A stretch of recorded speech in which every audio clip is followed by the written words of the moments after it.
मैं भारत को भारतीयता की मान्यता के आधार पर फिर से खड़ा करना चाहता हूं, उस काम में लगा हूं। दोस्तों, कृपया भाई राजू दीक्षित जी के इन दुर्लभ वीडियो को अंत तक जरूर देखें। अब आपको आखिरी एक छोटी सी बात कह दूं कि आप में से किसी को भी ये तकलीफ है कि आपके शरीर में मेद बढ़ा हुआ है, मेद माने मांस बढ़ा हुआ है, बहुत लोग परेशान है, मोटापा, मेद माने कफ बढ़ा हुआ है, सीधी सी बात, तो आप त्रिफला खाइए। कब खाना है? आपको रात को नहीं खाना है, सवेरे खाना है।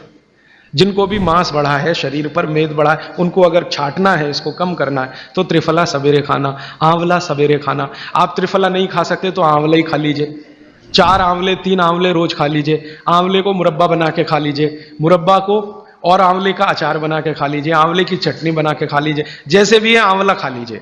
3 से 4 आंवला जितना होता है ये पेट में जाते रहे।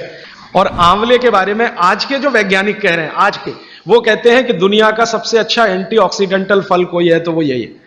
एंटीऑक्सीडेंट माने जो ऑक्सीडेशन की क्रिया को कम करे, और शरीर में हमेशा ऑक्सीडेशन चलता है। ऑक्सीडेशन में उम्र कम होती है, शरीर के हर अंग का क्षय होता है।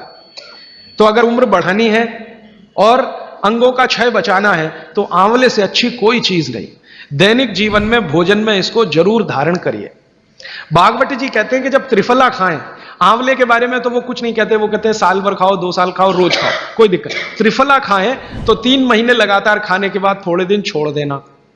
3 महीने 90 दिन खा के थोड़े दिन छोड़ देना, माने 15-20 दिन छोड़ देना, फिर अगले 3 महीने खा लेना, फिर 15-20 दिन छोड़ देना, फिर 3 महीने खा लेना। क्यों कर लेना ऐसा? वो कहते हैं कि ये छोड़ना जरूरी है बीच में, नहीं तो शरीर को आदत लग जाती है, और वो आपने अगर छोड़ा नहीं तो आपको कुछ दुष्परिणाम भी दे सकता है। लगातार अगर त्रिफला खाया तो कई दिन ऐसा लगेगा कमजोरी आ गई, अगर बीच में छोड़ा नहीं तो छोड़ के खाना। अब किसी व्यक्ति के लिए जो छोड़ने का समय है वो 3 महीने से थोड़ा पहले भी हो सकता है, ज्यादा भी हो सकता है, इसलिए मैंने बीच का बताया। 3-3 महीने करके छोड़ छोड़ के खाना। आगे प्रश्न जी, मात्रा कितनी? मात्रा में बता देता हूं। जिनको वजन कम करना है, वजन कम करने के लिए त्रिफला या आंवले का उपयोग करना है तो आंवला 3 से 4 और त्रिफला हमेशा बड़ा टी स्पून, एक तो छोटी चम्मच होती है, एक थोड़ी बड़ी चम्मच, तो 1 चम्मच, हाँ, गुड़ के साथ सुबह, नहीं तो शहद के साथ। और जिनको रेचक के रूप में उपयोग करना, पेट साफ करने के लिए, आंतों की सफाई करने के लिए, वो रात को खाएं। रात को भी आंवला लगभग 1 चम्मच, लेकिन छोटी चम्मच। कैसे खाना है? गुड़ के साथ कैसे मिलाएं? आंवले का चूर्ण आपके पास है, थोड़ा गुड़ ले लो, चूर्ण और गुड़ को ऐसे हाथ से मसल दो, वो लड्डू जैसा हो जाएगा, गुड़ उसको अपने में समा लेगा, फिर गुड़ खा लो। पीछे से थोड़ा दूध पी लो। मैंने आपको कहा था कि भागवती जी कहते हैं कि दूध एक ही चीज के साथ पिया जा सकता है, वो है आंवला। क्या कहते हैं बहेड़ा? वो तानी। आप ऐसा करिएगा, ये प्रदीप भाई की दुकान पे चले जाइएगा, वो आपको शक्ल से दिखा देंगे, या कल यहां मंगवा के थोड़ा रख दीजिए, पहचान करने के लिए कि हर क्या है, बहेड़ा क्या है, आंवला तो आप सब पहचान जी। हरड़ा को कड़का बोलते हैं, हरड़ा को कड़का, बहेड़ा को तानिकाय, बहेड़ा को तानिकाय, आंवला को पाल नेल्लिकाय, आंवला को पाल नेल्लिकाय या नेल्लिकाय, सीधे कर दीजिए। ये तीनों नाम है।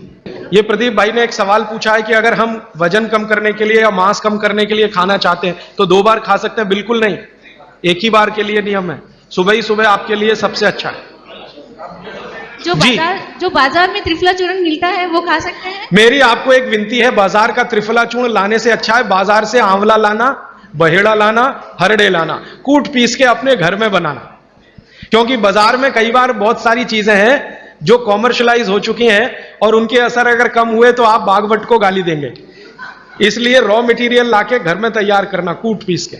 जी, आपने गुड़ की बहुत महत्वपूर्णता बताई, परंतु डायबिटीज पेशेंट्स क्या करें उसके लिए? गुड़ आप डायबिटीज में खाइए, भरपेट आंवले के साथ खाइए, त्रिफला के साथ खाइए, कोई तकलीफ नहीं, कोई तकलीफ नहीं है गुड़ खाने में। डायबिटिक लोग भी गुड़ खा सकते हैं, शुगर ना खाएं। और जूस का क्या करें? डॉक्टर्स तो कहते हैं डायबिटीज डोंट ईट फ्रूट्स करके। आप बिल्कुल चिंता मत करिए, आप भगवान की दी गई जो शक्कर है, ईश्वर की दी गई शक्कर है, जूस में है, फल में, वो आपको शायद मालूम है या नहीं।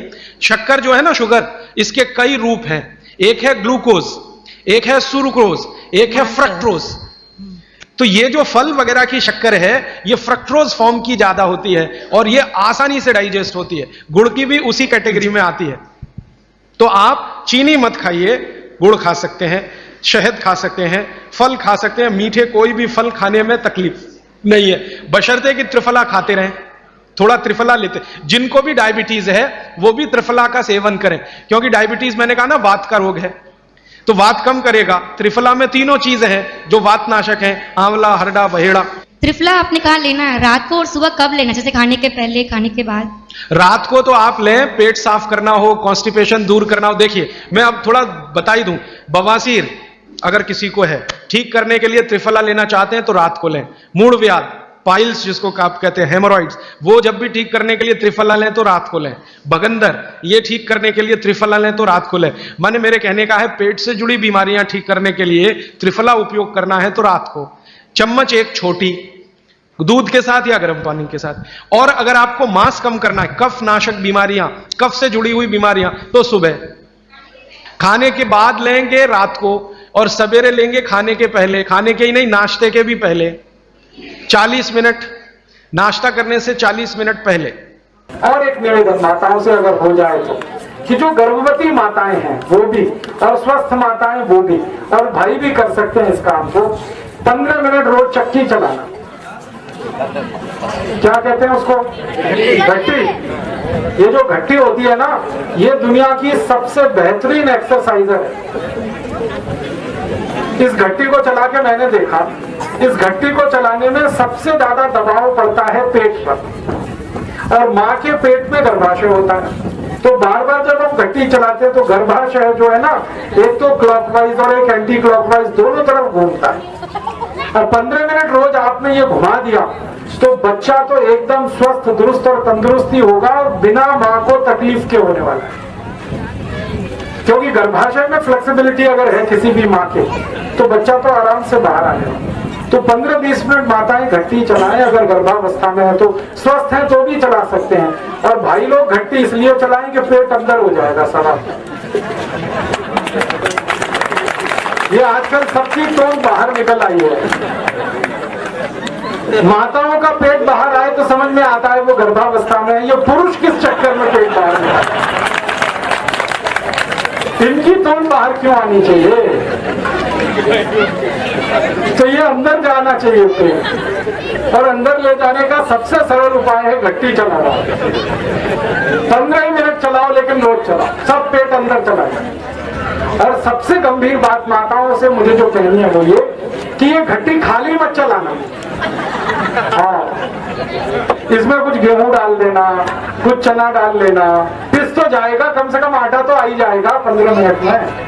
खाली चलाओगे तो कुछ नहीं होने वाला। गेहूं डाल के चलाओ तो आटा आ गया, चना डाल के चलाओ तो बेसन आ गया। ये जो ताजा आटा होता है ना, ये दुनिया की सबसे अद्भुत चीज है। विज्ञान की जानकारी आज के समय की जो ये कहती है वो ये कि आटा जितना ताजा है, रोटी उतनी ज्यादा दुरुस्त और तंदुरुस्त है।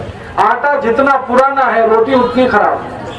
अब ये शहरों में पिसा पिसाया आटा मिलता है, 3-3 महीने पुराना, इसको खा के सबके पेट खराब हुए। पहले तो माताएं रोज सवेरे 4 बजे उठती थी, घट्टी चलाती थी, आधा 1 किलो आटा पीस लेती थी, सुबह काम आता था, शाम को चलाया, शाम को काम आता था, किसी के पेट इतने खराब नहीं थे। जब से ये आटा आ गया पैकेट वाला, पेट खराब कभी से हो। तो अगर आप घट्टी चलाओ और 15 मिनट में मैंने देखा आधा किलो गेहूं आराम से पिस जाता है, आधा किलो चना पिस जाता है। उतना आटा एक समय के लिए काफी है, दूसरे समय चला लो उसके लिए काफी है। तो ताजा आटा जितना आप खाओगे, शरीर उतना ही दुरुस्त और तंदुरुस्त रहने वाला। आटे के बारे में आयुर्वेद में कहा गया कि पिसने के 48 मिनट के अंदर उसकी रोटी बन जानी चाहिए, रोटी बनने के 48 मिनट के अंदर उसको खा लेना चाहिए। अगर इतना कर पाए तो बहुत अच्छा। और मुझे लगता है गांव में तो ये सब कर सकते हैं, क्योंकि घट्टी गांव में जिंदा है। दोस्तों, यदि आपको भाई सिराज दीक्षित जी द्वारा बताई गई ये जानकारी अच्छी लगी हो तो कृपया करके अन्य देशवासियों तक यह वीडियो जरूर पहुंचाएं।